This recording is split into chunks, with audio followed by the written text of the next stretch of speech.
Madam Chair, may I move for the reconsideration on the disposition on item pertaining to the Santa Cruz High School.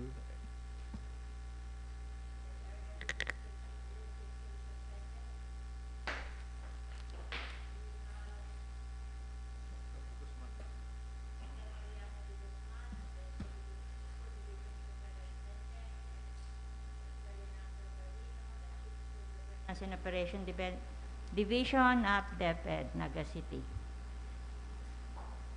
So, what was the disposition?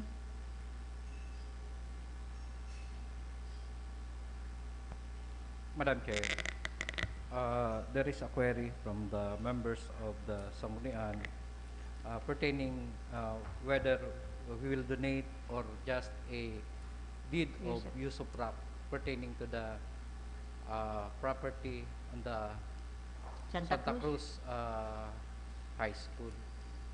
So may I move, Madam Chair, for the suspension of the rules and invite the school division superintendent pertaining this matter. Okay, school rules is suspended. May we request Dr. Miranda de Guzman. Hello. Good afternoon to everyone, to our Honorable Vice Mayor, Ma'am Cecilia de Asis, and to all the members of the Sangguniang Paglungsod. Good afternoon po sa Gabos. Actually, I was watching the live coverage of this session of the Sanggunian because I was advised by Mr. De Leon, the principal of Santa Cruz National High School, that there is an ongoing discussion and deliberation relative to the request for one of the requirements for the approval of the establishment of Santa Cruz National High School. May I be allowed to say something about the subject of discussion? Actually, for purposes of recognition of the school to be organized and established as new schools, not only Santa Cruz but also San Isidro National High School, there are requirements listed based on DepEd Order number 40, series of 2014. I have monitored the flow of the discussion, and Honorable Del Rosario was even mentioning that he was actually looking for those requirements. But I would like to inform this body that these requirements have been presented, I think it for twice already, but through the local school board about this requirement, not here in the Sangguniang Panglungsod. So people who were members of the school board have been informed already about those requirements. So we are sorry because this body has become knowledgeable only of those requirements, especially this one requirement that we try to seek only for now. That one requirement, which is very important, is a requirement which is a proof of ownership. Proof of ownership on the part of the Department of Education. In the history, most of the schools have been procured through the local government units. And that is actually one of the primary strategy in establishing new schools. Schools that are established through the efforts of the local government units. Although there are other ways of establishing schools.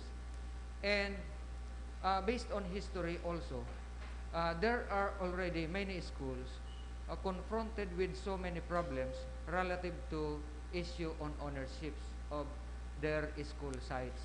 Kasi hindi malinaw yung iba, dinonate niya, yung iba sinabi lang, yung iba incomplete ang documents. Kaya nagipong problema yan ng Department of Education. And this is actually the reason of the issuance of that DepEd Order number 40 series of 2014 and listing all the requirements so that whenever the school is already in operation, the Department of Education will no longer be confronted with the problems relative to the issue on ownership. Imbis makatutok yung DepEd doon sa mga bagay tungkol sa mga leksyon, sa mga subject matter, nailigay pa nila doon yung attention nila sa mga bagay tungkol sa issue ng ownership. So, that is our basis, although there may be no Republic Act on the matter, na yung parang hinahanap ni Honorable Del Castillo. Ang talagang basis namin, yun na yung latest DepEd order. Kasi mayroon din kami mga ibang issuances, memorandum, advisories, pero yung tinuturing din namin sa DepEd na parang batas din namin, itong sa pamamagitan ng DepEd order. Kaya pag nagpalabas ang DepEd ng DepEd order, that is equivalent to policy or regulations that are supposed to be complied with by the people in the field. Now, may I... Excuse me. Before that, may Honorable Miles Sagadaroyo. Yes, thank you, Madam Chair. Maybe to expedite the discussion, expedite arrival of a resolution, the pending issue really is the Sanggunian is deciding what instrument would best serve the purpose of delivering quality education to our constituents.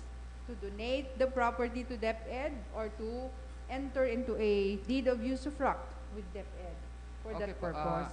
So baka po mas mag-focus duman because the question that I raised earlier, which the representative of DepEd was not able to answer, was igwa po bang diferensya in terms of the resources that the DepEd can put in a particular property as school kung donated siya or kung usufruct lang?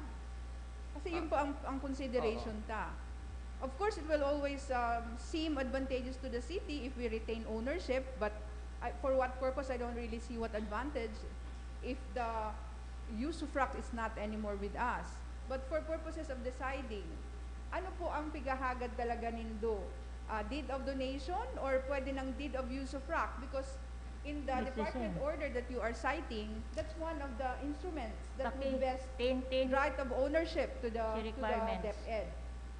So ang question ta po, are you specifically requesting deed of donation? If yes, why? Yes, ma'am. May I answer this? Madam Chair. Okay, Honorable Valdemoro. Thank you, Madam Chair. May I seek reconsideration of the order of business, Madam Chair, by taking up simultaneously the San Isidro National High School. Yeah. May I move, Madam Chair? Sa Duana. Santa Cruz and is it San the same Actually situation is the same deed of donation din? Yes, ma'am. Actually, papunta po dyan yung sinasabi ko, if I may be given around 3 minutes na lang, just to complete my preliminaries. But may I first answer the question? Yes, ito lang po, yes. Garo. Mag-ano lang po kita duman sa issue Technically at speaking, hand. yes po. Technically speaking, it does not make big difference between deed of donation and deed of usufruct, because those two items are given as alternatives under that requirement. But if I am being asked as the representative of the Department of Education, which is more beneficial to the Department of Education, I opt to say that it would be a deed of donation. So that answers the question. Okay. Okay, Honorable Miles Sagadaroyo. Education. The question is, which instrument will enable us, government, to deliver best education? Would that matter? Kung deed of donation, ba kung gayong maray na edukasyon ang ma-deliver ta as compared to usufruct or the other way around? Kasi yung po ang pinag-uulalayan ta, ba kung anong advantages to the Department of Education? Yes, madam. Of course, our intention is to deliver the best of education that we wanted to our children, to our learners. So, kung deed of donation po, ikat ko lang po, kung deed of donation po ba, mas makaka-deliver kamong marahay kaysa kung deed of usufruct lang? Yes po, yes po. Yes, the answer is yes. The How? answer will be the How? same. Considering that the ownership of the lot becomes complete on the part of the Department of Education, as I have mentioned a while ago, that becomes an item that will not be given too much attention already by the administrators of the school, considering that the ownership is already complete. Pero kung usufructia, hindi pa complete ang kanyang ownership, then that becomes part of the still part of the concern of the school, lalo kung magtatapos na yung period of usufruct na halimbawa 50 years or 99 years. Okay, Honorable Badal Castillo.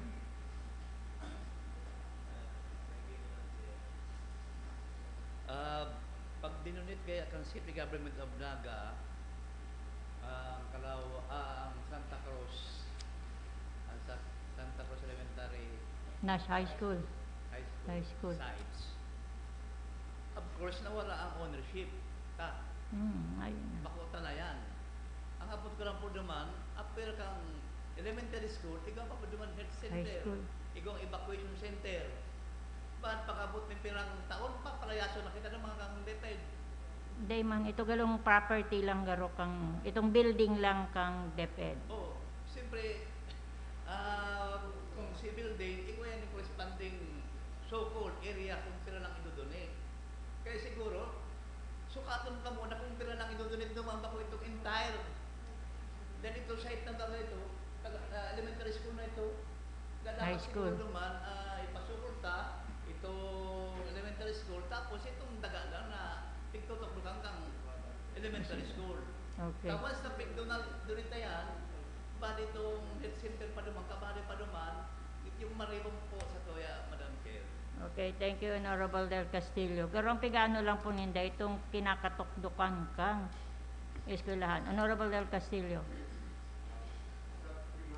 Madam Chair, when we are talking of the matter of acquiring the property.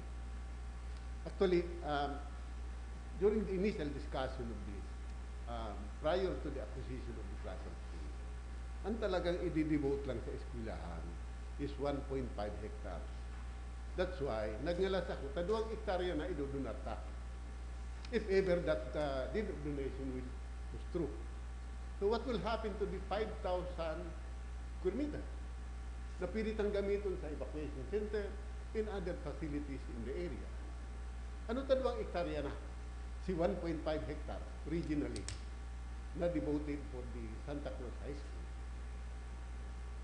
That's why, I think there's a scene na pigdiffer tanaw na ni previously for 2 times already during today's regular session. And again, I see that we should still differ this item because they settled as far as the area is concerned. And dahil man nga settled pa na dahil man restricted na solamente deed of donation lang ang pwedeng ibuhon. Because that document, although it pertains to the San Isidro National High School, but I believe it is also applicable to others because that is based on the DepEd Order number 40, series of 2014. That there are 3 modes na pwedeng gamiton. 1 is deed of donation, 2nd is deed of sale, kung binakal, and 3, contract of usufruct for 50 years. Pwede tanganing gibuhon 99 years or perpetual deed of usufruct. Kung yan ang gusto. So, it is not limited, Madam Chair, to deed of donation. But most and foremost, we should first settle the issue of how big Is the area. is the lot to be donated. Because, as I mentioned earlier, the original intent is that only 1.5 hectares of that property will be utilized as the school site. Thank you, Madam. Thank you, Honorable Del Castillo. Honorable Del Rosario. Thank you, Madam Chair. So it's better na tanantang authority talaga si Mayor Ligacion na mag-enter into a deed of donation sa DepEd. Subject naman yan sa ratification kan Sangguniang Palusot. And during that time, na pinag-drop si deed, di pwede nang sukulon, then i-finalize na. Definitely, dahil makita matugot na mag-extend sila beyond their boundary. Dahil makita matugot na itong sa hospital, makuha pa nila. Itong sa more than na kaipuan malanginda. So, mapapinalize sa Madam Chair, duman sa document, ipipresent sa to for notification.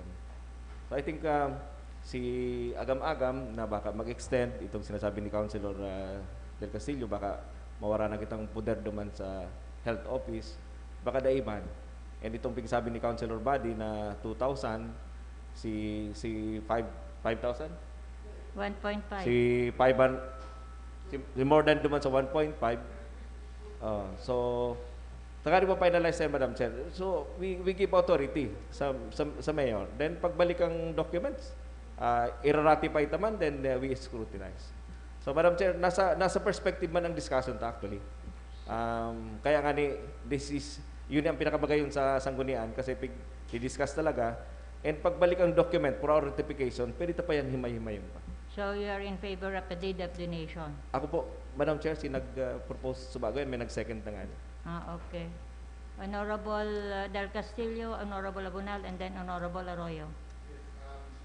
Ini Madam Chair. That's why this representation is suggesting that we first differ this. Why? In the authority that we will be giving the mayor, it should be very specific because this is a disposition of city government property. Dapat igning room for interpretation. We must be specific about this. So, the letter states that he is requesting us to donate 2 hectares. But it doesn't jive with our original intent. So, ano ba talaga? That should be settled first before we grant the authority.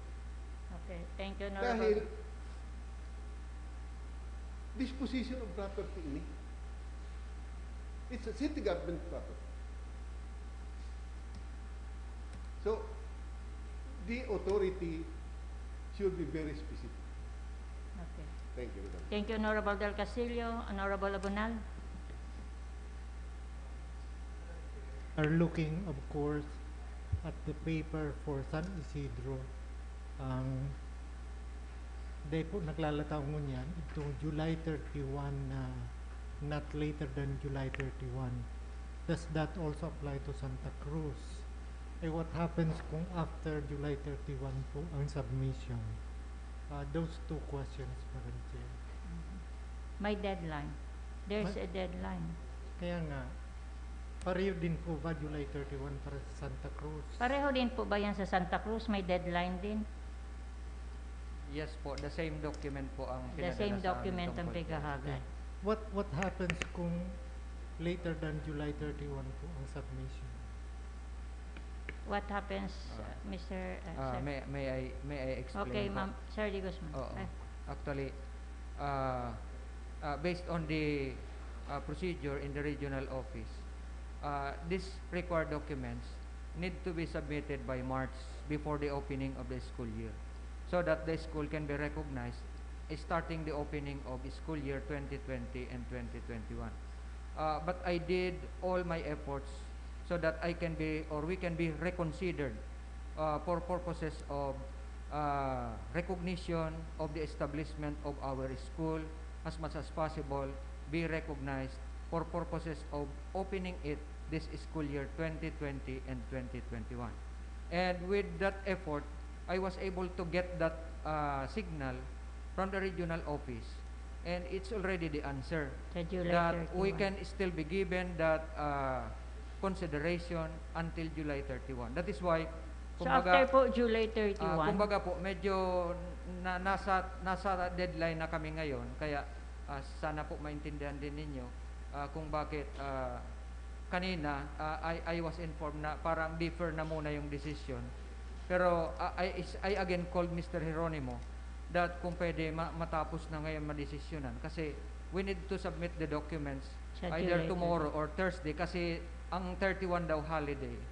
So we'll bring the documents para masunod natin yung Deadline that was oo. given to you. And it was the expression of our mayor that we will open, and known to the public already, that we will officially open these two schools this school year 2020 and 2021. Okay. And in fact, these schools are now ready with all the enrollment. Yung Santa Cruz, nasa 171 na yung enrollment.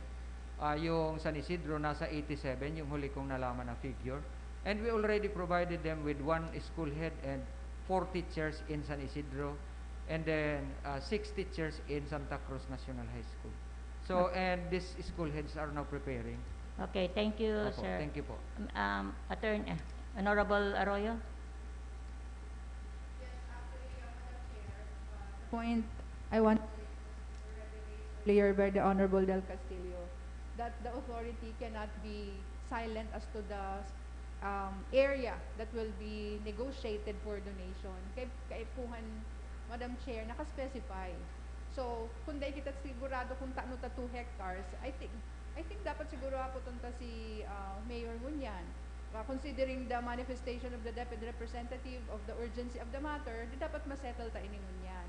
So kung ang issue is taano ta 2 hectares na Ngunyan ang idodonate, when initially as manifested by Honorable Del Castillo, although I don't really remember na 1.5 lang siguro layan ta, but if that is being remembered, then I think that has to be answered. It has to be settled by one of our members. So, baka pwedeng paapudan ta, Madam Chair, Office of the Mayor, para masimbagan iyan, so that we can really dispose of this matter. Kung mayo man substantive issue about donation or use of rock, then itong substantive issue as to what area really is involved has to be settled now. So, may I move that we request a representative from the City Mayor who can answer the question as to why it is 2 hectares and not 1.5 as initially planned according to the recollection of the Honorable Del Castillo. Okay, so we defer this temporarily to call the representative of the mayor. Honorable Del Rosario? Yaw naman lang, Madam Chair, si Sir Manny, dahil halaton siguro for next week, habang pigahalat ang representative ng Yes, Mayor's yes. Office. Sir Manny, kumusta na po ang preparation ta para sa school year? Opo, sir. For the information of this honorable body, may I inform you that Pinalapudan mo na. we already had more than 45,000 enrollees out ICPG. of 49,000 plus enrollees as of last year. That constitutes 92% of our enrollment compared to last year from kinder to grade 12. That is for public schools. Sa private, umaabot pa lang tayo ngayon ng nasa 67%. Yes po, oo. And may I inform you also kasi actually the heart of the change in the Department of Education now is focused on the new learning modalities. Because if the default of the modalities before is more on face-to-face, now we are having this flexible learning option or the alternative learning modalities, which should be classified as distance learning. Of the several learning modalities that are open to the schools, may I inform this body that the schools have decided as to what learning modalities they will implement this school year 2020-2021. All schools have signified to use the modular distance learning with a combination of modular printed and modular digital. And out of 28 elementary, other than modular, 7 schools will be doing the online learning. And out of the 11 schools, including Santa Cruz and San Isidro, 4 of them, other than modular, will also be using online learning. Although there are other modalities, like for instance the radio-based and TV-based instruction, and say the home-based instruction, we consider this as alternative or enhancements materials for purposes of the implementation of the modular learning modalities and online modalities. As of now po, our teachers are already attending this series of trainings and workshop. This will last for 12 days. They have started yesterday at nakamonitor nga ako sa kanila kanina. Kaya lang no, when I was called na mayroong session dito, so nagmonitor din ako dito.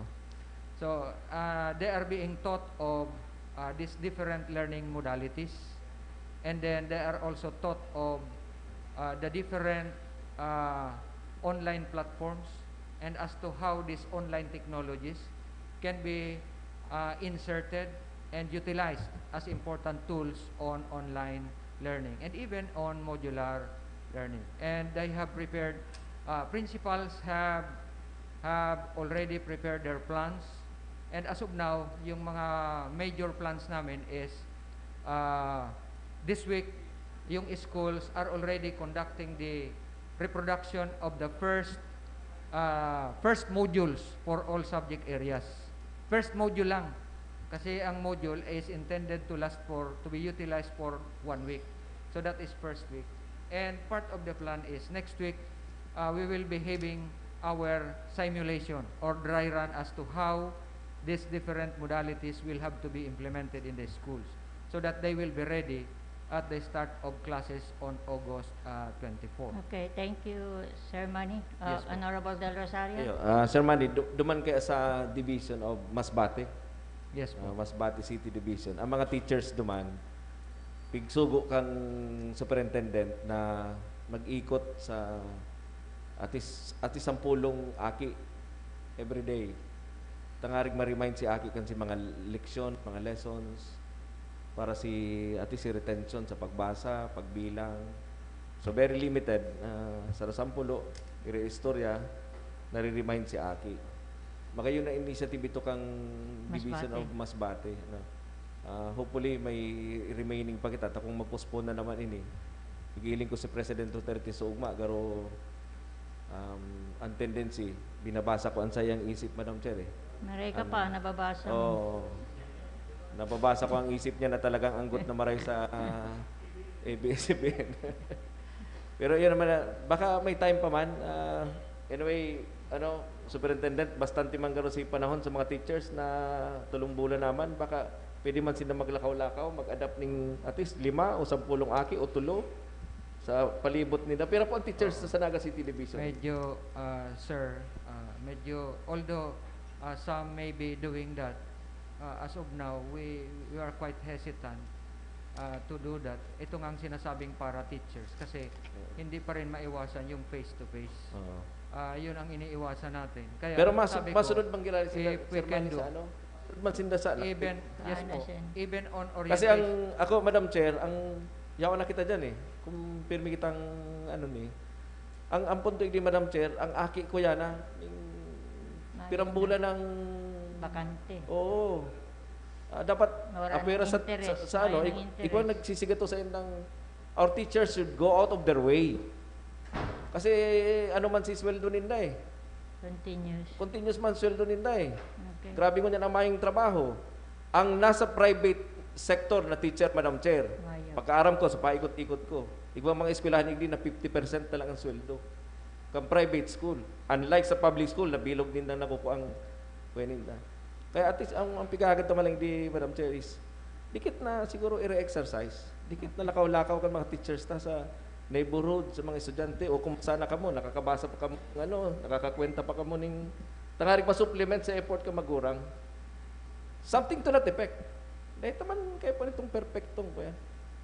Okay, At least, thank you. mahiling lang na naghihiro si mga may time man na nag-seminar Naubos man si oras seminar.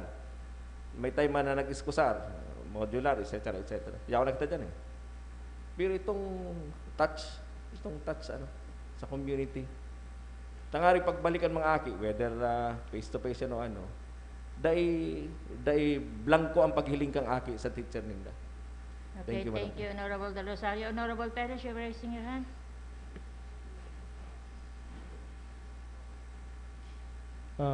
Thank you, Madam Chair. Yako naman lang kita di sa pwedeng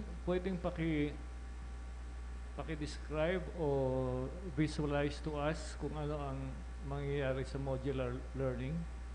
And sa halipot na ano ang magiging scenario ng mga eskwelahan within the city with your kind of uh, flexible modes of teaching? Para mahiling mi lang kung ano ang plan, ano ang mangyayari sa pagbukas ng klase. Part na po siya kan sa muyang training, pero ang training may nga ni online. Ini pong modules, makakaabot po ini sa mga aki. So paghali sa school, kasi ang printing kang materials, ang soft copy po kang modules, yao na sa mga schools. This week, nasa printing na sinda. So ang mangyayari po is, sa school, may pigpili sindang aldaw na delivery day. Di-deliver siya from the school, pwedeng direct muna sa barangay, andiyan sa barangay ang pick up point. Pwede man na may mga strategic places sa barangay na yaon duman ang delivery point and pick up point.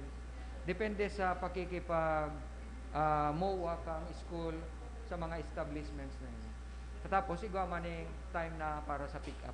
Pati itong pag-abot sa delivery, basta mainly it is the responsibility of the school. But the school can connect with some groups or institution or organization, pwedeng ang PTA na iyo ang mag-deliver kayan para makaabot sa mga ati. Pero itong the list talaga magiginibo is ang pick up point sa school. So pakaabot sa iya kan sa iyang module, may babasahon duman, may sisimbagon, and then if there are clarifications, kasi dahil nga ni face to face, mamatter po ang paggamit kang cellphone. Kasi maski nga ni tios ng maray sa pag-adalta po na pamilya, pirmi na isindang igwang cellphone. Kaya for clarification purposes and for questions, pwedeng gamiton ang cellphone, pwedeng mag-text, and so teacher, kung kaipuhan ng halawig na explanation, pwedeng siya na ang mag-call kung kaipuhan si load. And then for learners na medyo siyempre lalo sa mga beginners, dahil pa man yan tatao magbasa o talagang tukduan siya,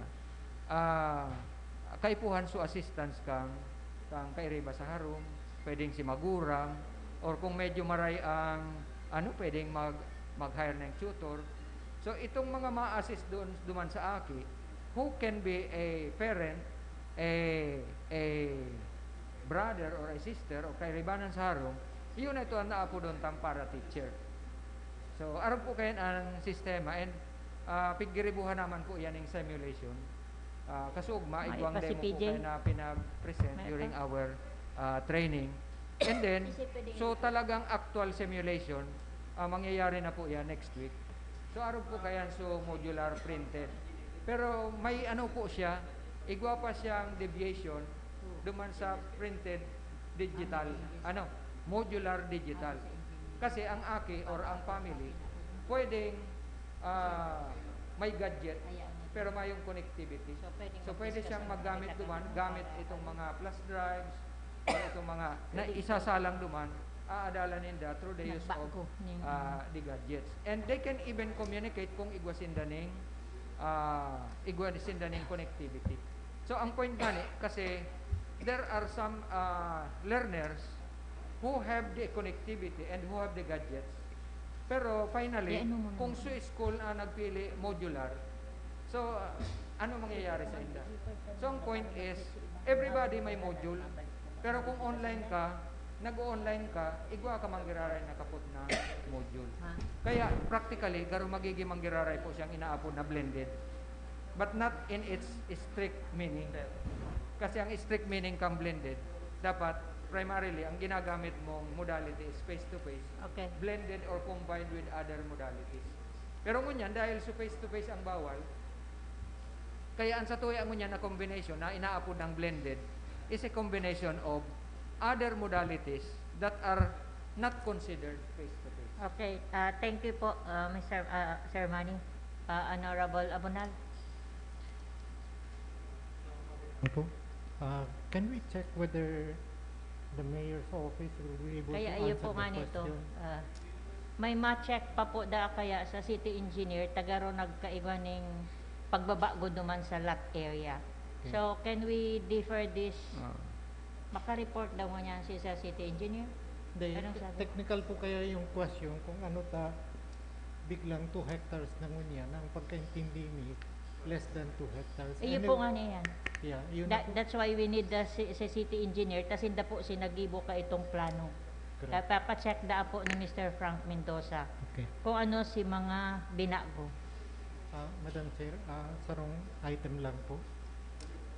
This has relationship to enrollment and the teachers. Ang nadangog ko po, ang private schools, I suppose from kinder to grade 12 man, nasa 67% lang ang enrollment.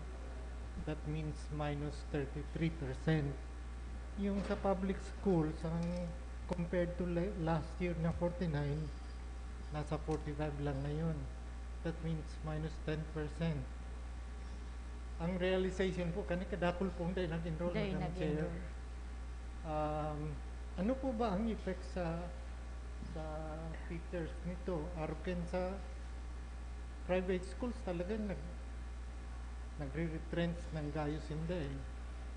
Sa public school po, yung number of teachers noon, minus 10% na students, ano po ang effect sa existing number, saka yung project ng new teachers na ano, may we know from the superintendent ang implication sa May ano po mo na si Honorable Miles Sakidaroyo. Okay, Honorable Miles Sakidaroyo. Yes, thank you, Madam Chair. Actually, it's a point of order. The matter being discussed is scheduled for next week. We're just taking advantage of the presence of the superintendent while we were waiting for the representative of the city mayor. So, since we now know that no representative can be sent because the question of the Sanggunian pertains to a technical matter and therefore it's being referred to the technical personnel. So therefore, can we please dispose of that issue? And if we want to tackle this matter continually, Next session. then it be officially included in our agenda. Otherwise, we cannot continue discussing Yes. it. So may I seek ruling on the first issue, Madam Chair? So the disposition was to refer this to a committee. Yes, yes, Madam Chair. So perhaps you can invite again Superintendent Manny Guzman next session for the questions raised by Honorable Abunal, Honorable Perez, and the rest. So this will be included in next session's agenda. So thank you. Can we now dispose of this matter and refer it back to the Honorable De Rosario? Last na lang, Madam Chair. Yung may sinasabi si Superintendent na may dry run sa village street. Yes po. Okay. Can we discuss this? The suggestion of the Honorable Miles is to discuss this on the next regular Next session. session. Okay. Para ma-dispose na Okay, yung okay. matter, Sige, the sige. request. Thank you, Madam. Okay, thank you, Honorable De Rosario. Thank you, Sir Manny. And may we invite you again on the next session Yes po. with the matters raised by Honorable Abunal, Honorable Perez, and the rest of the honorable members. Okay, Honorable De Rosario? Madam Chair, I reiterate my previous motion. The motion was to Grant authority to the city mayor to enter into a deed of donation on the ang change ko lang, Madam Chair, is on the appropriate land area. Tangarig i-determine na lang kan city engineer's office para makaabante na ining papeles kani. Subject to ratification of the Sangguniang Palusan. I sumove, Madam Chair.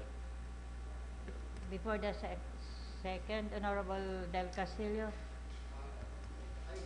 Earlier that if we will be passing resolution authorizing the mayor, that authority should be specific as to the area that we will be, that is subject matter of that authority. As of now, I heard the chair that says, which states that the city engineer's office still determining the exact area. So what, I cannot agree with an authority that is not specific, particularly if it is a disposition of the city government property. It should be very specific, Madam Chair. Yes. Thank you, Honorable Del Castillo. Ma- Honorable Del Madam Rosario. Chair, thank you, thank you. Nadong kumani si Councilor Del Castillo kan sarong simana nagsabi na mayo man nakataga sa gapo. We can always amend. Ang pigano tayo di Madam Chair, si timeline na pigihagad sa to kan DepEd, nakikiulay sinda. Kaya nga ano, anyway, pwede man ining i-subject sa review kang sangguniang palunsod. Mayong nakataga sa gapo, we can always change, amend, modify, etc. etc. Ang pigagad man lang ni Madam Chair is tanan-taning authority ang city mayor. So kung ang nahiling nindang lote is baka nga ni sa duman sa pigahagad din. Ibabalik man sa tuya kita because kita may plenary power. Kaya ang purpose ni Madam Chair is masunod naman si timeline na pigapakiwalay kang DepEd. At the same time, these documents will be returned to us for ratification. And so that the necessary amendments, kung kay Puan Padi, we inject it to when the documents come back to us, Madam Okay, Chair. thank you, Honorable De Rosario, Honorable Miles Arroyo, and then Honorable Baldemoro, Honorable Castillo. Yes, thank you, In that Madam order. Chair.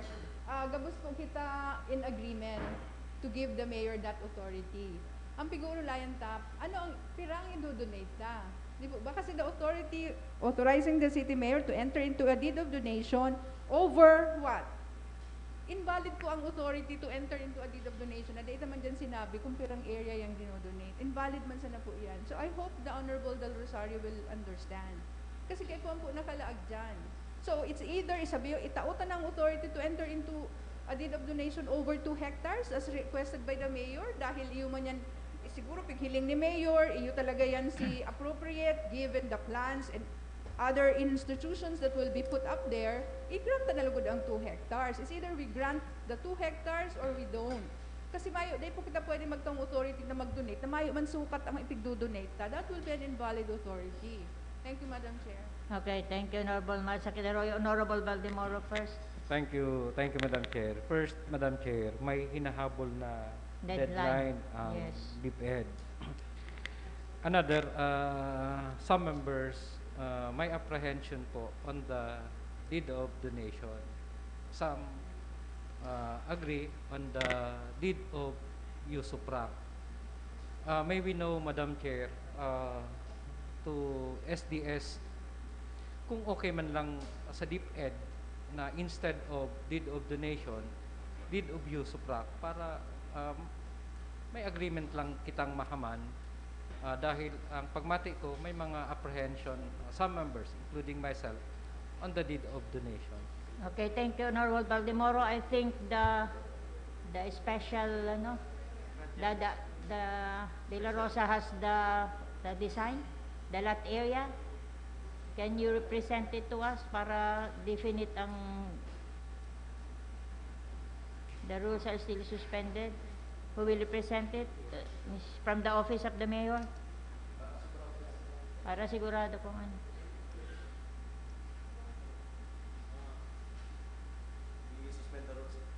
It's still suspended. Madam Chair, per record me po, ang allocated lot po for the Santa Cruz High School is 10,647 square meter po. 647. That is more than 1 hectare po. 1.06.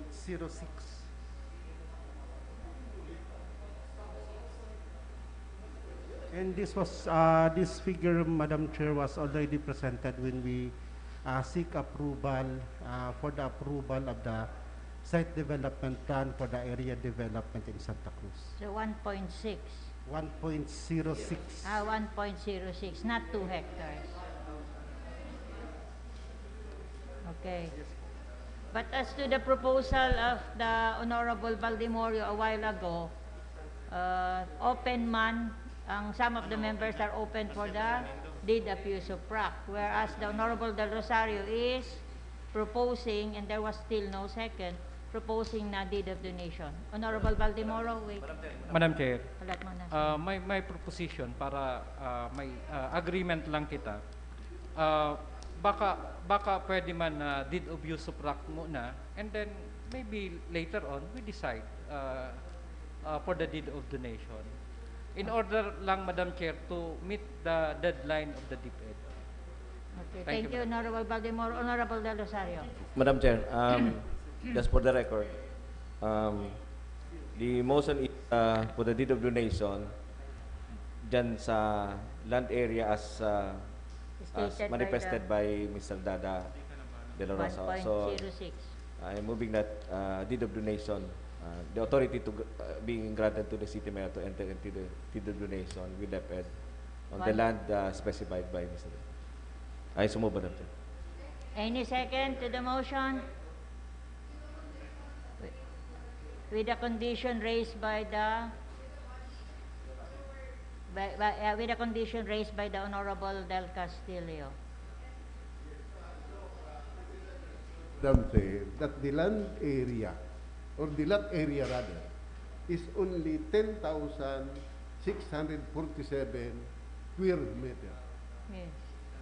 which must be stated in the authority for the mayor. So, Yes, yan lang. so it turns out that the request is more than That's why is really necessary. That's why the proposal is now based on the actual size of the lot. So the actual size, any second to the, there was a second to the motion of the Honorable, okay, Honorable Castillo. Donate 10,647. This is more than 1 hectare lang, Madam Chair. Kung kasama ko po aprobaranta, si 2 hectare, na ang papilis pa ng dokumento, sa 2 hectare yaman lang, makaibang pa kung may preso kayo pag-abot ng panahon, ba't pati ako makakasuwang paligdi. That Kaya is, nag-approve kitang 2 hectare, pero sa dokumento pa lang, 1 hectare man lang. that is why, Honorable Castillo, we waited for Yes, the Madam Chair, what is proposal. talking, Madam Chair, marayani po, tayaon si Mars Arroyo, tayaon si Atty. Del Castillo, Okay. kada inaproban ko sa bago si proposal ni Sir Lito. Ang makamako mo niyo, kung ang approve ng 2 hectare, ang dokumento pa lang, 1 hectare man lang. Okay, thank you, Honorable Castillo. So the Madam motion as seconded is approved. Thank you, Madam Chair, for the approval. Okay, next. Ang pigbasihan ko lang, Madam Chair, si letter ni Mayor. Okay. Unless ibang mayor ang nagperma kanto. Okay, thank you, Honorable Del Rosario. Next item, The 2 committee reports of the Committee on Land. Committee on Land Use, Honorable Miles Sakid Arroyo. Ay, the rules is now resumed. Thank you, Sir Manny de Guzman, Sir Rene, and Sir Geronimo. Thank you for coming. Thank you po. Okay, Honorable Miles Sakid Arroyo.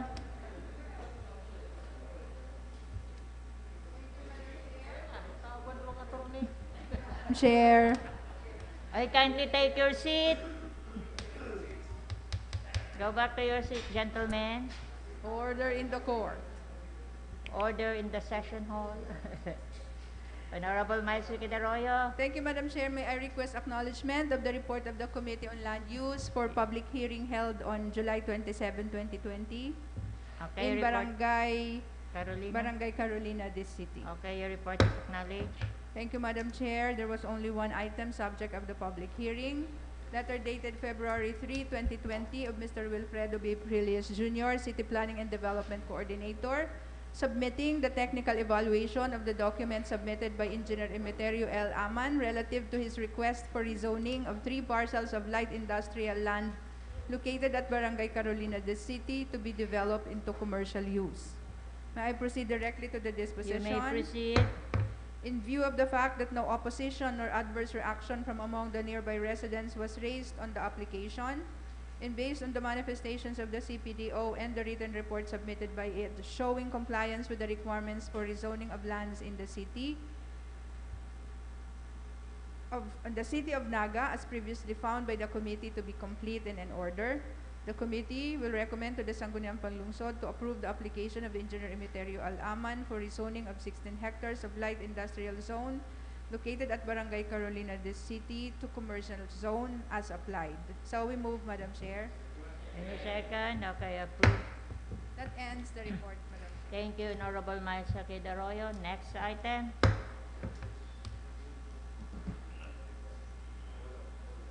The report, committee report of the committee. Thank you, Madam Chair. May I again request acknowledgement of Your the report report is acknowledged. for public hearing held in Barangay Mabolo this city.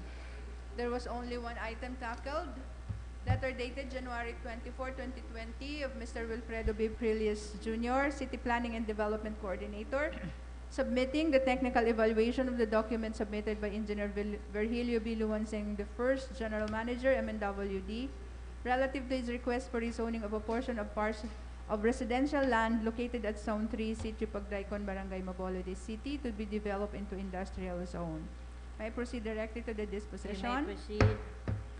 Upon verification of with the records of the SP Secretariat, it was found that the SP Secretariat failed to send communication and notice to the applicant for today's public hearing, thus the reason for the non-appearance of the applicant. Let therefore the public hearing be set to next Monday, 3 August 2020. Is that correct? Monday is August 3?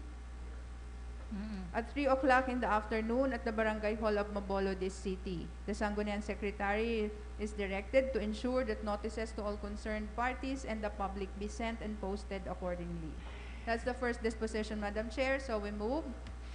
Any second? Okay, approved. Second disposition, a written explanation from the Sangguniang Secretary is required.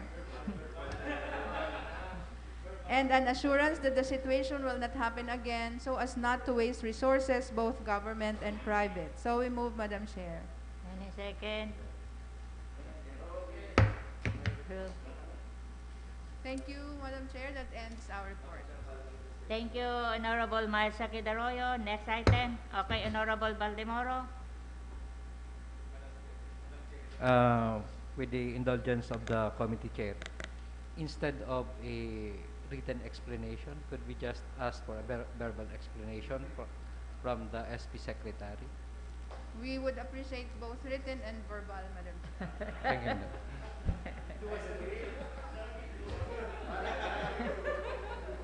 Okay, next item. Before the next item, Madam Chair, allow me to read my written explanation. I already anticipated this situation last night. In reference to the request of the SP Committee on Land Use for the undersigned to explain why the Metro Naga Water District was not served with the notice for its public hearing on July 27 in Barangay Mabulo, our record confirms the finding of the committee. Yesterday, I was thinking of requiring our concerned personnel an explanation, but on second thought, an explanation will not remedy the situation, nor guarantee that this situation will not happen again. And I prefer not to impose too much pressure to our personnel. It will always redound to command responsibility. At this point in time, I would prefer revisiting our existing systems and policies concerning messengeral function of our office.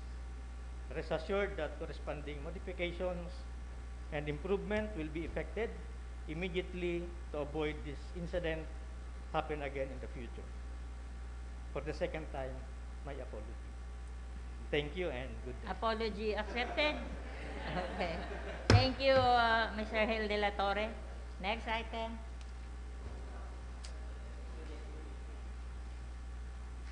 The letter dated July,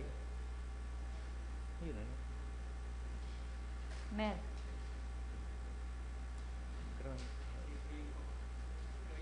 Si Uyin. Okay, Honorable Rosales.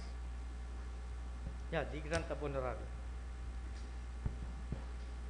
This is a request from our city mayor for the passage of an ordinance authorizing the grant of honoraria to more than 700 frontline volunteers during the enhanced community quarantine.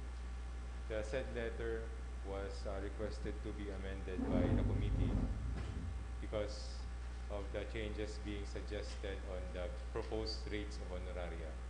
So the suggestion of the committee was to instead have it uh, by that table, to have the grant of honoraria for 200 pesos per day of service instead of having that table. So can we have the letter submitted, the new request submitted? So ini po ang bagong i-submit sa tuwing City Budget Officer. So the earlier request was for the reversion of 3 million. Ngunyan po ang bagong request is 2,772,200 pesos, which is the exact amount to grant 200 pesos per day of service for the more than 700 volunteers during the enhanced community quarantine. So, ang request po is for the passage of an ordinance reverting to unappropriated balance the amount of 2,772,200 pesos from welfare goods account of the City Social Welfare and Development Office, and appropriating the same to donation under the Public Safety Office for the purpose of paying the honoraria of private volunteers who rendered service during the enhanced and general community quarantines. So, move, Madam Chair. Any second? Okay. Approve. Next item. New business. Yun na. Yes, bayanihan ano. Okay, next item. New business. New The business. letter dated July 22, 2020 of Engineer Alexander Canning, acting city engineer, submitting the site vicinity, perspective and plan per station of the parking space along Panganiban Drive. Okay. Infra? Infra. Committee on Infra. Next. The letter dated July 27, 2020 from Honorable City Mayor with respect to the proposed ordinance providing community employment for households whose livelihood was affected by the COVID-19 pandemic.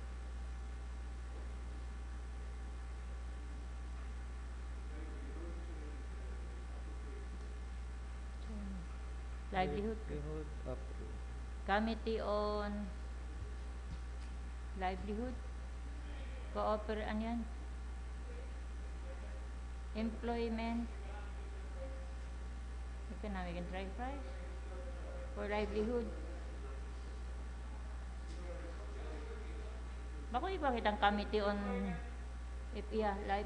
livelihood and employment, right? Gari iba kita ka. Manpower, livelihood. Manpower, and livelihood, cooperative and development. employment.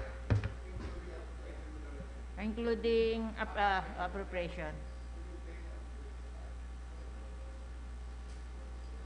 Okay, next item.